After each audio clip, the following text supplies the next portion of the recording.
The Eagles just keep on rolling. Hello, everybody. Terry Bennett here on the H&S Septic Services Brock Eagle Football Show. As the Eagles dispatch of Mineral Wells 55-7 in the district tilt to remain undefeated in district and, of course, undefeated through the season. Once again, the offense amazing, so balanced. 25 passing attempts, 23 running attempts. Holt Frazier, 18-24, 334 yards, 4 touchdowns. Dash Lindsey had 85 yards. Briar McDonald had 72 yards on the ground and 2 TDs. So did Dash Lindsey. So basically 4 touchdowns through the air, 4 touchdowns on the ground. Again, 25 pass attempts, 23 rushing attempts. I mean, that's as balanced as you can basically get, and that's what we'll talk about in the show with Coach Mathis, but that's what he's always preached from the moment he got here was it's not just about throwing more to throw more. It's actually we want to be balanced so that when you play a team, they have to pick the poison. You know, that's what the triplets of Dallas did in the 90s so great is if you tried to stop Michael Irvin, then Emmitt Smith would beat you. If you tried to stop Troy Aikman, then Emmitt Smith would beat you again. If you tried to stop Emmitt, then it was Troy and Novacek and Irvin and Harper, and that's what this Brock Eagle offense is doing. This is the most diversified, balanced offense I think Brock has ever had. And I think you're seeing the results of that and why this offense has exploded. It blows my mind to think how we all had so many questions, not about the talent of the Brock Eagles, but just how would these new guys in full-time starting roles, how would they play? And, man, they have just looked awesome. We want to thank our sponsor,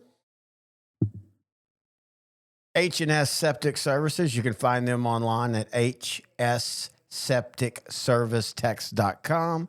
You can also give them a call, 682-214-6003, 682-214-6003. 1-year labor warranty. They honor basically every manufacturer warranties. They have discounts available. They service Parker and Hood, but they also service a lot of the surrounding counties. So just reach out to Mike and ask, hey, I'm in this county.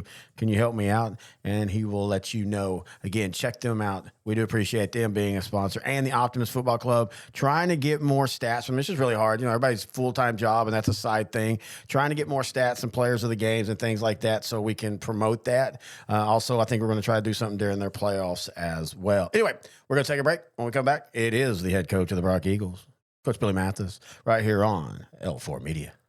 Here at L4 Media, we talk high school football, 4A, 3A, and 2A in Texas. We talk East Texas sports. We talk NFL, guy talk, movie, and booze. We also talk wrestling and so much more. And you can see it all on our YouTube channel at L4 Media Company. Like and subscribe. Terry Bennett back here on the Brock Football Show. Now joined by the head coach of the Eagles, Coach Billy Mathis. And, Coach, you go to 2-0 in district. You beat Mineral Wells 55-7 on a special night honoring the 2015 state championship Brock Eagles. What were your thoughts on the game? I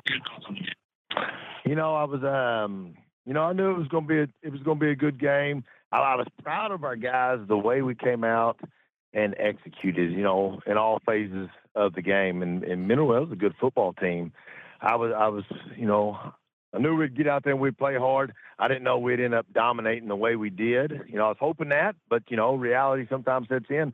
But, man, I was just so excited the way, defensively, the way, when you play an offense like that, you've got to play fundamental sound football, and you've got to play assignment football. And, man, the boys ran to the ball well. We tackled very well, and we didn't give up any, trick plays or any, falling asleep type bootleg type of stuff, that those types of teams really thrive off of. Everybody's had a lot of good eye discipline and, played great defense. And then offensively, man, the boys were out there rolling, took care up front. We ran the ball well. We threw the ball well. I think we only ran somewhere around 50 plays or so. But, once again, Matlock had a big night. Charles had a big night. And Frazier threw the ball well. He was somewhere around 75% completion, like 340 yards, 350 yards, 4 touchdowns. And, of course, Dash and Briar ran the ball amazing. So I was excited about the game, excited the way we played. We didn't go out and let any distractions get in our way. The boys kept the nose down, went out there and took care of business. Yeah, we've been talking all year about the passing game, and the run game has been solid, but if not spectacular. But it feels like that's kind of working in y'all's advantage as you go getting close to the playoffs. Because every time I'm talking to 4A coaches, the first thing I want to talk about is the passing game and the receiving game, but that running game's still there when you need it. Heck yeah, man. We base everything off the run game, and we've got two great backs. Really three with Levi Dean jumping Hmm. there and getting some carries, and then Holt. He runs the ball well. He hadn't had to run it a whole lot this year, but our offensive line does just such a great job of you know getting movement on the O line. Getting movement up there on the line of scrimmage, and our backs have really matured a lot of pressing the ball where it's supposed to be. When you run as much zone type of stuff that we run, you know, you you've got to keep your eyes up, and you got to know what your play side press points are and things like that. And man, those guys have done an amazing job of running the ball to where it's supposed to be ran. And then if something opens up on an outside cut or a backdoor cut, they've got great vision to see it. And both those guys run the ball so hard. So it's very special. And to have two running backs that get back there, and they're a lot different and their attack, but they're a lot of the same of being selfless and both being great pass blockers, and they just tote the rock so well. When you first got here, in the very first interview that we did for this show, we had talked about how you wanted to diversify the offense more and things like that. And you've had some, trials and tribulations in that, some up and down games and moments. Do you feel like the offense is finally where you wanted it to be?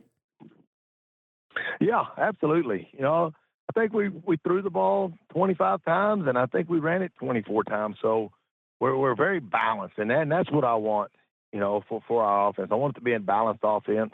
I want us to be able to do both well. Because there's sometimes, man, when one's not clicking as much as the next, you got to lean on one more than the other. So 100%. Before it was such a high run game. And then when we came in, everybody's like, oh, let's throw the ball, let's throw the ball, let's throw the ball. To where if you didn't throw it 40 times, people were like, well, I thought y'all were going to be a throwing team.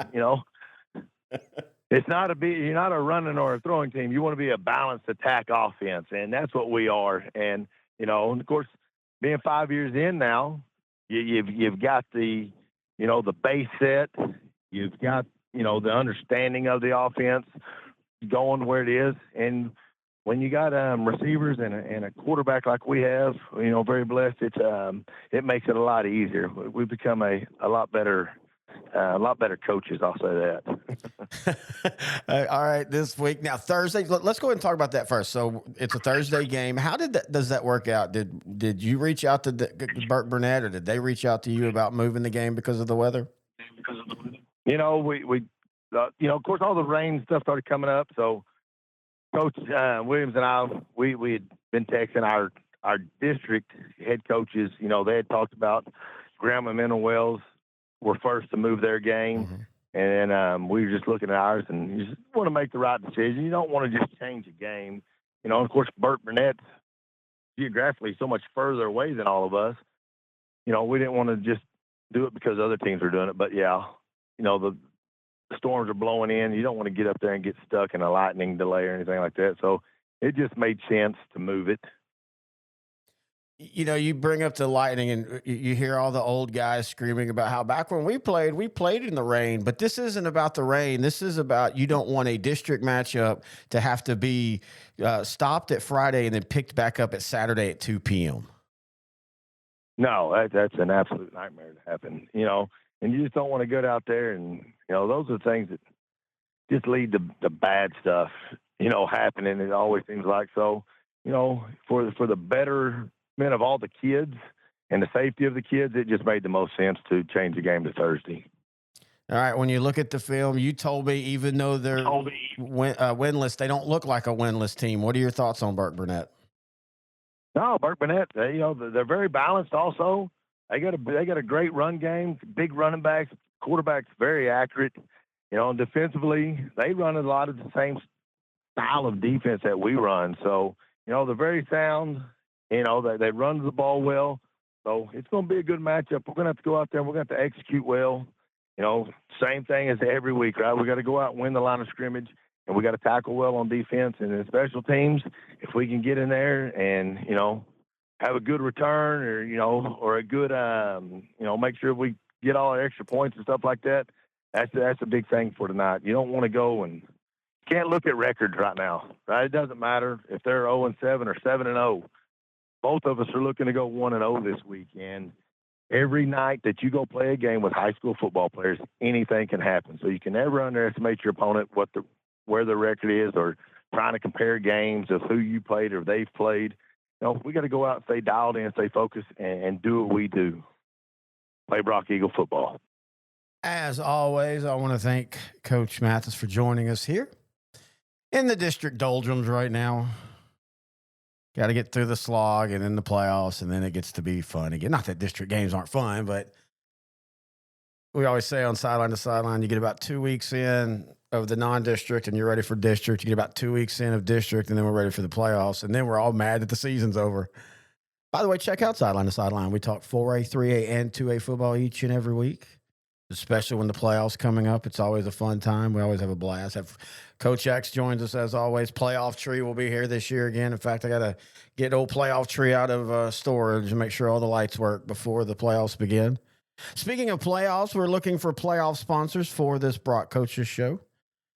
We always add a couple sponsors during the playoff season at a discounted rate. So reach out to me, Terry at s2ssport.com, or you can even text me, 469-605-3658, and just say, hey, I'm inquiring about the Brock Eagle playoff football sponsors. All right. Let's everybody stay healthy on this Thursday night. It's kind of weird to be a Thursday night game, but hey, a lot of the playoff games will start rolling into the Thursday cycle too, because of when the state championship games are going to be played and all that. So be safe if you're traveling to Burke Burnett. Be safe this weekend. Enjoy all your football. And let's meet back here next week on the H&S Septic Services Brock Eagle Football Show.